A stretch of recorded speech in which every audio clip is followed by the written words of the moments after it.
Welcome to Real Money, Real Experts, a podcast where leading financial counseling and coaching experts share their stories, their challenges, and their advice for helping people manage money in the real world. I'm your host, Rachael DeLeon, Interim Executive Director of the Association for Financial Counseling and Planning Education, or AFCPE. And I'm your co-host, Dr. Mary Bell Carlson, an accredited financial counselor, or AFC, and the CEO of Carlson Consulting. Every episode, we're taking a deep dive into the topics that personal finance professionals care about, helping clients, building community, and your professional growth. Mary, I am so excited for today's episode. As part of our career series, we are going to turn the tables a bit and put you in the hot seat. Are you ready? I'm ready. Our topic for today is careers in the government sector. A little background on Mary. My podcast co-host, Dr. Carlson, is a financial behavior expert who has worked in both the military and government communities for over a decade. From the bowels of the Pentagon to the National Association of Counties to working on Capitol Hill, Mary has worked or been a part of a number of local, state, and federal government positions and organizations. Mary now shares that knowledge with other financial professionals as a business consultant and as the CEO of Carlson Consulting. She also teaches in the financial planning programs at both the University of Georgia and Texas Tech University. Mary, you sound like you keep pretty busy. I do, and it's been a fun and crazy past, so I'm glad to talk about the future. Thanks for having me on today, Rachael. Absolutely. Mary, you've had quite a storied career journey. Tell us a little bit about how you got started and what attracted you to this field. You bet. Yeah, actually, it started with my love of politics. My dad is a politician at heart. I feel like he just loves and always talked about politics. And I actually was a political science undergrad major. And so during my political science undergrad, I went to Washington, D.C. and worked as an intern on Capitol Hill. And during that time there, I gained a lot of experience and knowledge. I learned quickly that I don't want to be a politician, but I also learned a lot about how the federal government works at the biggest levels. And I remember some stories that I'll share later on. But it was a short time, but there was a lot of learning that took place. I went back and finished my undergrad and master's. But during that time, I always felt that what we were learning as financial education and getting my master's degree, that everyone needed to know this. And so I actually, during the spring break, during my master's program, I actually called Bill Gustafson and said, "Hey, Bill, do you want to go to Austin and lobby for financial education?" FPA was having one of their Capitol Hill days. And so he and I grabbed a round trip ticket to Austin, jumped on a plane and started knocking on doors of legislators talking about financial education and how important that was. And that wasn't enough for me. I felt like once I actually got my degree, I just had this burning desire to go and share it with more. And so then I got a one-way ticket this time to Washington, D.C., and I gave myself 3 weeks to find a job, find something that I could do in Washington. And so I knocked on a lot of doors. I asked about a lot of opportunities. I was often on the Hill, just talking to everybody, and left the city with what I thought was going to be no job. And I got a call when I was landing in Texas, and it was FPA, the Financial Planning Association. And they called to say, "Hey, our government relations specialist over tax and retirement just quit. Would you come and work for us for 3 months to try to fill the gap?" Well, that 3 months turned into 3 years, and it was a great time. I remember very clearly, I really had this passion for financial education, and the Treasury's department, they have a financial education and literacy caucus that they had started, FLEC. And I remember very clearly going to those meetings, which were held in the Treasury's Gold Room. And it was the who's who of most of the big government groups were all there, from DOD to SEC, you name it. And so it was a really interesting way to kind of garner in and see all the different things that were taking place at the federal level. I then left shortly, worked in the financial planning sector for a small time, but then ended up getting a call and working in the Pentagon. And I spent about 2.5, 3 years there. and I oversaw and helped see all the financial education programs for the services. I was their resident CFP AFC on staff.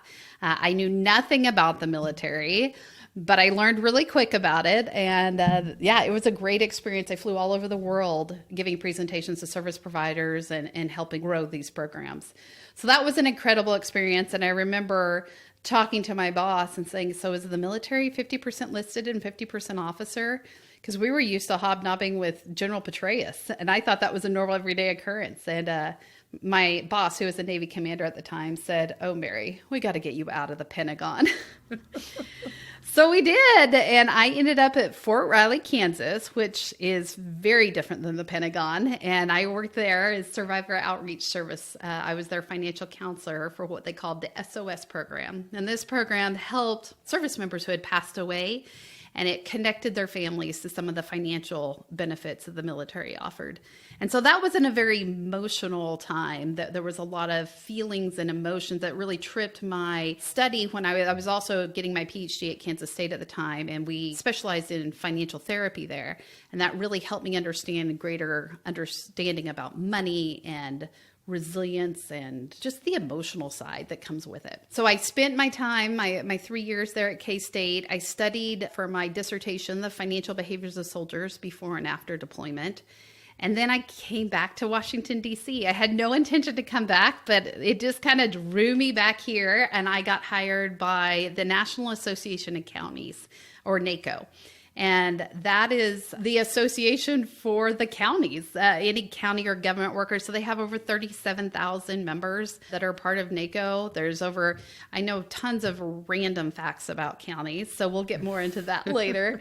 But it really helped me kind of tie off. I had seen so much on the federal government side, and this helped me really understand the local government side and what happens on the ground in communities. And that's really where the lifeblood, I feel like, of our nation is there at the local level. They also had a large 457 deferred comp program. And I helped part of that and was doing several other things with them. So that was a great time.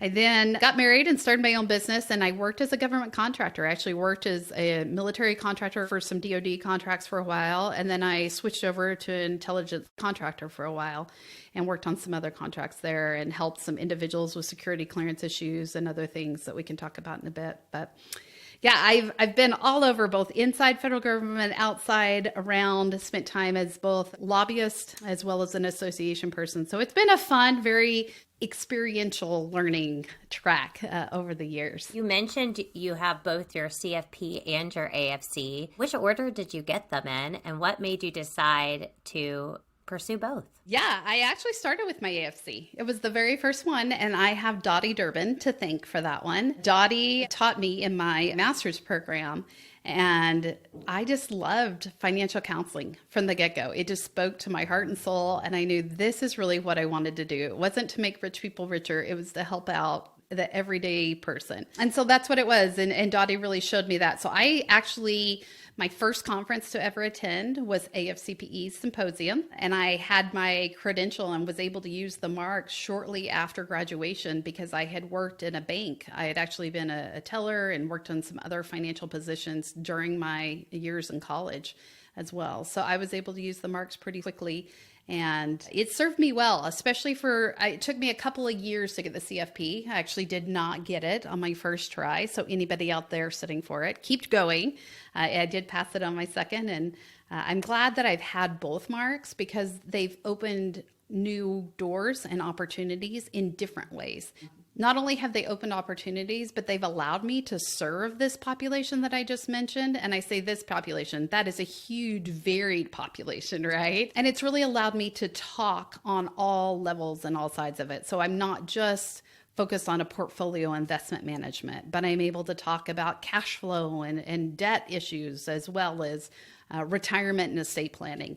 And that's what I think I love about it, is how it really has helped me talk to everyone, no matter what stage of life, whether they're young, whether they're old, whether they're single, whether they're married, it doesn't matter. The two together have really helped me bridge the gap. It helps me on the CFP side. I've gained a lot of technical knowledge and understanding of taxes and retirement and estate planning and all the rest. But I'll tell you, my AFC is the real heart and soul because it's taught me about people. And that's what everything, whether you're a financial planner, counselor, coach, you name it. If you work with people, it's understanding people better and how to communicate with them and how to show empathy and sympathy and so many things. It's the human part of money that really draws us near and dear. So I would say that to me really pulled me in. You went on to become really involved with the organization throughout your career and also serve on the board. How did the work that you did in government and military impact your service within the organization? I would say starting off, it's relationships that have made all the difference for me. And so whether it was working with the military, I received over 800 surveys when I got and these are primary data surveys, when I was working on my dissertation. There's no way those doors would have been open had I not had the relationship with the ACS director. I had worked for her. She knew me well. I also knew the Fulberg colonel that was the installation director. And so there's no way that doors would have opened without those relationships. So let me switch over. The same thing applies for AFCPE. I still remember the few people that I met on that very first AFCPE conference. One was Alina Johnson, and she has been an instrumental part of my life. Another was Kelly Jo Suave, who has been a dear friend of mine now for almost 20 years. And so it's those types of relationships that have just been so impactful. And I could go on and on. There's so many other people that I have grown and had relationships with. And every time I go back, it's those relationships that continue to garner me. So as I gathered more and really felt like it was my time to contribute and give back to the organization, I did. I served on the board and spent 3 years helping kind of shape some of the things we were planning on for AFCPE. And one of the things near and dear to my heart that we worked on was an advocacy program. I had felt after working in DC and at the local level for so long, we needed a stronger voice inside some of these very important legislative discussions. So I would say that was very important. And Rachael, I know we have a government relations task force that has been going strong for a couple of years now, and we're always looking for new members. So would you update us on the latest happenings? Yeah, Mary, I think that task force started during your time on the board, and we have gathered quite a few materials for an advocacy toolkit. And this year, the task force is going to be creating and finalizing and distributing that toolkit to allow more AFCPE members to advocate at the federal, state, local level. That group also helps us continue to build and foster relationships with key partners like FTC, CFPB, AARP. There's a whole bunch of acronyms for you. But yeah, we're always looking for new volunteers. And right now for members, this is our open call for task force volunteers. So it's a great way if you're passionate about government relations and advocacy, this is a great place to get involved. Mary, let's pivot a little bit since the focus of our show today is government careers. If you had to pick one thing, what did you love most about working in this sector? My favorite thing about working in this sector is that it's so big and vast. There are so many ways that you can work and serve in this area of government that there are countless to even name. And we'd be here all day on this podcast if we were to start. So I will tee up a few ideas for those of you that are wanting to pursue government work. And from here, really, it's up to you to take it and run with it, whether it fits you at a federal level, maybe a state level, or a local level. And so let me share a few ideas with you. At the local level, as I mentioned earlier, counties are the lifeblood of our nation. They cover everything from transportation, infrastructure, healthcare, water, education. There's really nothing that doesn't touch your daily life that isn't run or touched by a county. And so if you really want to be the roots and feet on the ground, I would say start at the county level. And I think that helps to a lot of people who are intimidated to reach out to a state or a federal senator or representative. really it's your local representatives that are the ones that are doing the most impact. And so reach out in a local way, volunteer for an organization or reach out to even a school and start connecting at a local level with places and things that really matter to you. A couple of ideas that I have for this is one called the Cities for Financial Empowerment. And this is run actually in a lot of large cities. We'll put the URL in the show notes below. Secondly, I would say at the state level, there's a lot to do with school systems in the state level. And if you are very interested in reaching out and touching the next generation, reach out, especially through organizations like Junior Achievement and Jumpstart. Both of those are excellent ways. Junior Achievement is really a experiential learning experience or where you're in the classroom teaching. Jumpstart is more of a group, a like-minded group trying to advocate for more financial education in the school system. So either one or both, honestly, are a great way to help your state move forward in this area of financial education and help empowering the next generation on. And Mary, I just want to piggyback a little bit on that. Jumpstart offers state chapters as well. And so it's really easy to reach out to your local representative and get connected. It's a great way to network. It's a great way to get to know others in your space. And for those who want to work at a federal level, there are a lot of ways to get involved and connected. Well, I think I'll start with the very first, and a lot of us know Department of Defense and the military. They hire a lot of service providers that work on the installation. They have civilian positions there. They also have contractor positions that you're able to work part-time or for short periods. There's lots of ways to be involved with the military, as well as the Veterans Association. I think sometimes we forget the two largest groups are actually DOD and VA. And they cover a huge amount, millions and millions of people. And so there's ways to help both current service members as well as veterans with any kind of financial needs or help. The Treasury, as I mentioned earlier, has their FLEC program. They have tons of resources as well as ways to connect. They really are kind of an umbrella organization, I would say, for all of the financial education programs that are taking place at the federal level. So it's a great place to start if you're really wanting to reach out and see all the things happening at a federal level. Both the SEC, which is the Securities Exchange Commission, as well as FINRA, so those that license and oversee both financial planners, registered investment advisors, and broker-dealers, they have programs that are for investors. And we'll put the links to both of those groups below as well. Groups like the Federal Trade Commission, they oversee identity theft. And that affects so many. There are so many ways that you can reach out and connect there. So we'll include that. There's the CFPB, which is the Consumer Financial Protection Bureau, which has numerous opportunities, positions if you want to work at a staff level and come work for them, as well as ways to volunteer and connect. The TSP is the world's largest thrift savings program. It's the largest 401k in the world. And they also offer education. In fact, something kind of interesting within that retirement community. When I worked at NACO, I worked for a man named David Davenport. And David started some of the earliest 457 programs in the nation. And as part of that, he worked with a lot of governments, local, state, and federal, and inputted that they have to have retirement counselors. And that's where the group INFRE came from. And they offer the retirement counseling designation. And so there are lots of opportunities. A lot of people don't know this, but there's lots of opportunities within the retirement community to become a counselor and really work with the retiring population or those saving for retirement. And then another group that I worked for some time was the FBI and intelligence community. And this is very unheard of spots, and they are really niche and neat. But I will tell you, it's one of the most satisfying things I've ever done in my career.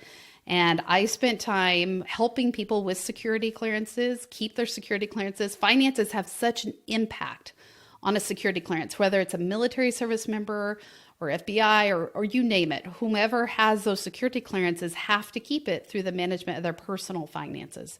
And so it was very, very rewarding and eye-opening for me. It was a completely different community that I had never experienced before. And I learned so much during my time there. And Rachael, I do have to say, the way I found that job was actually through AFCPE's Career Center portal. And so if you're wondering about these, you will find jobs that I remember the one I applied for said, fax your resume to so-and-so. I didn't even have a fax machine. And it somehow all worked out very cryptically years later. I would just say, get involved and reach out and see. If you're not interested in really working with government or politicians or career government individuals, reach out with associations. That's the whole point of an association, whether it's like NACO or AFCPE or FPA or AARP. I mean, there's a million associations out there. And so find a group of like-minded people, because one person can actually advocate tremendously, but think of a whole group standing for that. Their voice is and impact is so much greater. Mary, what advice would you give a professional who is looking to pursue a career in government? You've got to get involved. And the way to start is start anywhere you can. Meet someone. If you're interested in the military and you know nothing like I did about the military, start talking, get to know people in the military, talk to them about their careers, find out what the services they offer, what it is. I think another great way, and especially for those military spouses who are already in the military, I've heard so many military spouses say they started as a volunteer. They started volunteering for their community service program, and that led from one thing to another to allow them to get their certification, which eventually led to a contract position or even full-time employment somewhere. You can also start as an intern. I mean, think back of what I remember being on Capitol Hill as an intern. I was only there for one semester, but the amount of information I gained, I'll never forget. There was a lady who called in and said, Representative so-and-so, tell him that they need to quit flying an airplane over my house. This was back in Texas, right? And I thought, wow, to go from what was a very, very local issue all the way to the federal government, it allowed me to see and understand how government works and where the best way to get help and receive that help is. So I would say start learning, and however you can learn, take in that information, meet people, talk to them, find out about their careers, find out about their jobs, and really start volunteering however you can so you can become a part of it. And you'll be the first one they think of when opportunities and positions do open up. What is one thing that you wish you had known before entering this field? I will tell you, and I will specifically hone in on my military experience. I knew nothing about that segment of the population. And it took a full 2 years while I was there to really get up to speed and understand. And I don't pretend to even understand all of the nuances today. So I would say one of the most wonderful things about AFCPE is that they have courses like the Military Essentials course to help get you up to speed without having to learn by the School of Hard Knocks the way I did. And so I think anything you can learn about that field, whether if you want to be a retirement counselor, learn everything you can about retirement counseling. What organizations and associations advocate for retirement? How do you get involved? Military, you just name it. Whatever that niche is, whatever that specialty is, whatever is really your passion, as you learn about it, you'll be able to start to make connections and understand how they talk and what the speak means and how that all works together so that when the opportunity does come, you're ready to hit the ground running and you'll be up to speed and ready to go. Mary, at the end of each interview, we like to get the guests 2 cents or biggest takeaways for our listeners. If you had one piece of advice to offer our professionals, what would it be? I think it's absolutely be open to new opportunities and new ideas. There is nothing I've done in my career. If I had been closed-minded and said, no, I've got to have a job application. By the way, I can't tell you the last time I filled out a job application in 20 years. That just doesn't happen. And that's where I think all of these, I was open to it though. I'd say, here's my resume, let me know if there's an opportunity, or here's a new idea. I knew nothing about counties. And then I went to go work for the association. And so I know a heck of a lot more than I did before. So I think as you're open to these ideas, and I would say even the diversity of ideas, sometimes things come up that I didn't agree with or didn't know about. But as I learned more about them, I was able to understand, even if I didn't agree with it, I was still able to grow from that experience. The other part is carving out your passion or your niche. And that's what I think really sets you apart from the whole rest of the crowd, is being able to figure out, this is really what I want to do. And it doesn't have to be like work for XYZ company or association or whatever, but it's serve these clientele. Who do you enjoy working with? from there, just take it and run with it and really get involved at every level that you can. That's how opportunities come your way, is by being open to these ideas and focusing on what that niche is that you want to work with. Even at AFCPE, I have the opportunity to connect with so many different types of professionals, and there is a common thread between the people that are most successful in their careers. I think passion, when you go back to finding that niche, really understanding who it is that you want to serve can get you far. And I 100% agree, learn. Put yourself out there and really connect with people. I agree with you. I can't remember the last time I filled out an application. I mean, it's really about making connections, being in the right place, and continuing to learn and grow. And that's the formula. It's the magic formula. Absolutely. And I think back to Symposium this year where they talked about the jail population, those that are recidivism rates, and how to help those that are incarcerated. And I think, that's not a population I know anything about or have served in the past. But I think of Kate Mielitz, who is so passionate about this. And it is a sector that she loves and her heart and soul is into it. And so that's what we need more of. We need more diversity in able to serve so many different populations. And so follow that passion and that population, because I guarantee whether it's veterans or incarcerated or everyday citizen, it doesn't matter who that is, they need you and they need your service. Mary, thank you so much for sharing your career journey. Please tell our listeners where they can connect with you.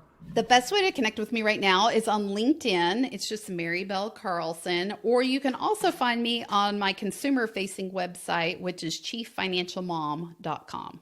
Mary, thanks again. You were a wealth of knowledge, and we are going to be sure that we put all of those organizations and resources that you called out in the show notes. So be sure to check that out.